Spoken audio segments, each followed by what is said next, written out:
bisa berjalan dengan lancar. Bismillahirrahmanirrahim. Ya, sekarang adalah mata pelajaran fikih. Nah, siapa yang ingat sebelumnya pembelajarannya tentang materi apa? Hadis. Najis ada. Jadi kalau najis itu ada berapa? 3. Ada najis mukhafafah, ada najis mukhafafah, ada najis mukhafafah. Kalau hadas ada berapa hadas? Ada 2. Hadas kalau hadas kecil disebabkan oleh kentut, kencing, dan apa? Berak. Terus hadas besar disebabkan oleh mani. Nah, untuk materi sekarang kita akan belajar tentang alat-alat bersuci dari najis dan hadas. Nah, kalau kemarin kan kita belajar materi tentang najis itu apa sih, terus hadas itu apa. Sekarang itu alat untuk mensucikannya. Jadi yang pertama itu di halaman 10, alat-alat bersuci dari najis dan hadas. Yang pertama adalah benda cair. Benda cair. Nah, benda cair ini yang dimaksud adalah air. Jadi benda cair atau air itu bisa digunakan untuk bersuci. Nah, itu kalau di buku, benda cair yang dimaksud di sini adalah air. Air merupakan sarana yang paling utama sebagai alat yang digunakan untuk bersuci. Jadi yang paling utama itu kan ada 3. Air. Yang pertama itu yang paling utama adalah air. Jadi kalau air itu bisa digunakan untuk mensucikan apa? Najis. Jadi kalau misal tangan kalian kena najis apa? Najis kotoran burung misal, maka bisa digunakan untuk mensucikannya. Jadi air itu bisa digunakan untuk mensucikan kotoran najis yang mengenai tangan kita. Nah, itu dibasuh dengan 3 kali.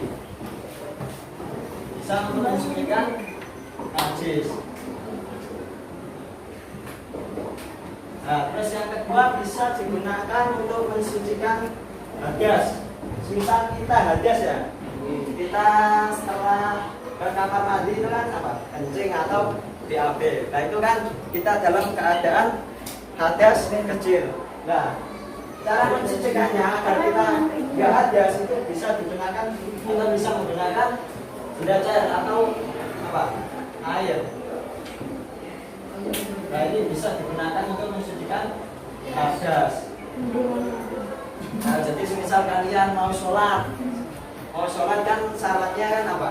Berwudu atau terhindar atau dalam keadaan tidak punya hadas. Nah, itu cara mensucikannya yaitu dengan air. Caranya dengan wudu. Terus yang kedua ini alat-alat bersuci dari najis dan hadas. Yang kedua adalah apa? Debu ya. Kedua adalah debu. Nah, kalau yang pertama tadi air atau benda cair, yang kedua debu. Nah, debu ini bisa digunakan tayamum. Ketika tayamum. Nah, tayamum.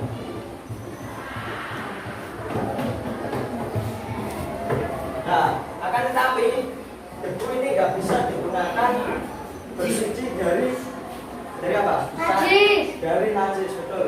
Jadi kalau debu ini hanya bisa digunakan untuk bersuci dari hadas. Nah, semisal kalian mau sholat, Airnya tidak ada. mau sholat, nggak dapat air, dan terus waktunya sudah mepet, nyari air nggak dapat, waktu kemarau misal, itu bisa menggunakan debu. Nah, itu kalau dalam prakteknya kita apa? Tayamum ya. Tayamum. Terus yang ketiga ada benda padat. Jadi kalau yang pertama ada benda cair atau air yang digunakan untuk bersuci. Terus yang kedua ada debu, dalam prakteknya kita tayamum. Terus yang ketiga itu ada benda padat. Benda padat. Nah, siapa yang tahu benda padat yang bisa digunakan untuk bersuci apa saja? Batu. Kalau Kalau di buku itu ada apa? Batu. Tanah. Yang pertama adalah tanah, terus batu, kayu, daun, tisu kering. Nah, kalau misal kalian setelah apa? Setelah BAB misal, nggak ada air, nggak ada apa? Nggak ada tisu, lah bisa menggunakan batu. Gunakan batu. Nah, dalam prakteknya untuk menghilangkan najis sisa dari BAB atau buang air besar itu menggunakan batu. Kalau menggunakan batu yang ada 3 sisinya, misal segitiga ya batunya, misal ada batu yang bentuknya segitiga.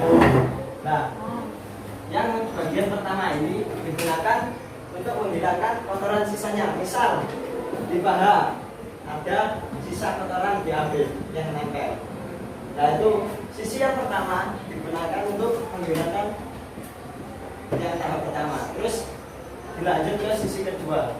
Jadi yang pertama sudah digunakan, nggak boleh digunakan lagi. Terus sisi yang kedua digunakan. Lalu lanjut ke sisi yang ketiga. Atau semisal nggak dapat batu yang bentuknya segitiga, bisa menggunakan silipan. Nah, bisa.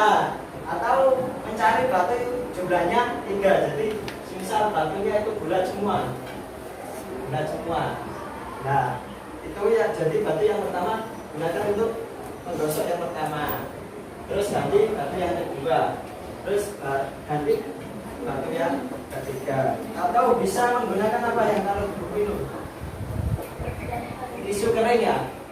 Nah, misal kalau dalam perjalanan kan, kalau saya kan kuliahnya di UIN Walisono Semarang. Jadi sering naik kereta. Nah, kalau di kereta itu biasanya kan ada kamar mandinya. Nah, itu ada air, ada juga tisu. Nah, misal airnya telas habis, itu kan menggunakan tisu. Nah, tisu juga bisa digunakan untuk bersuci. Jadi yang kena najis atau misal sisa dari kotoran BAB itu disucikan dengan tisu. Nah, sekali. Nah, terus apa lagi? Tisu kering, daun. Nah, daun juga bisa. Jadi kalau daun ini banyak daun yang kering aja, yang bisa menyerap apa? Air. Atau kalau kering kan sifatnya kayak tisu, bisa menyerap kotoran juga.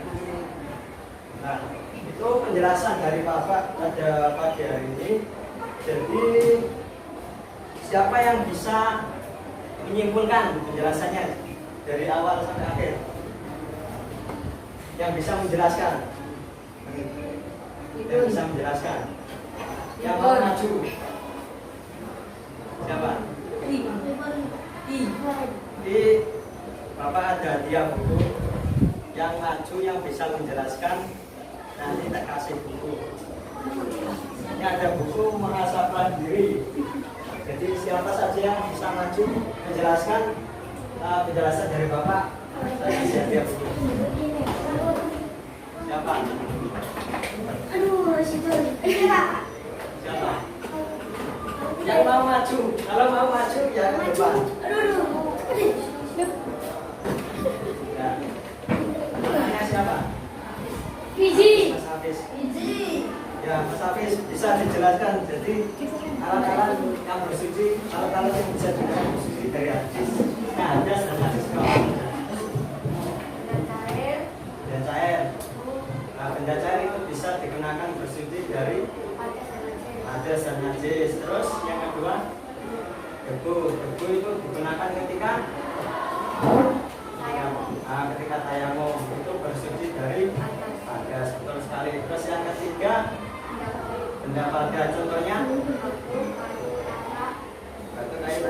Nah, betul sekali. Jadi kalau benda padat itu contohnya batu. Nah, batu itu kalau BAB itu bisa bersucinya dengan batu. Jadi Mas apa? Mas Hafiz. Ya, terima kasih. Tepuk tangan Mas Hafiz. Ya, jadi Bapak simpulkan ya. Satu lagi. Punya cuma satu. Ya, Bapak simpulkan ya. Jadi alat-alat yang bisa digunakan untuk bersuci dari dari najis dan hadas itu ada 3. Yang pertama benda cair. Benda cair ini yang dimaksud adalah air. Nah, benda cair ini bisa digunakan untuk bersuci dari najis dan hadas. Terus yang kedua debu. Jadi debu ini bisa digunakan hanya untuk hadas, tidak bisa digunakan bersuci dari najis. Nah, dalam prakteknya penggunaan debu itu dilaksanakan ketika kita tayamum. Terus yang ketiga yaitu benda padat. Nah, benda padat ini ada banyak contohnya. Yang pertama yaitu tisu kering, terus batu, terus kayu, terus tanah. betul sekali. Karena semuanya sudah paham, maka Bapak tutup ya pembelajaran pada pagi hari ini.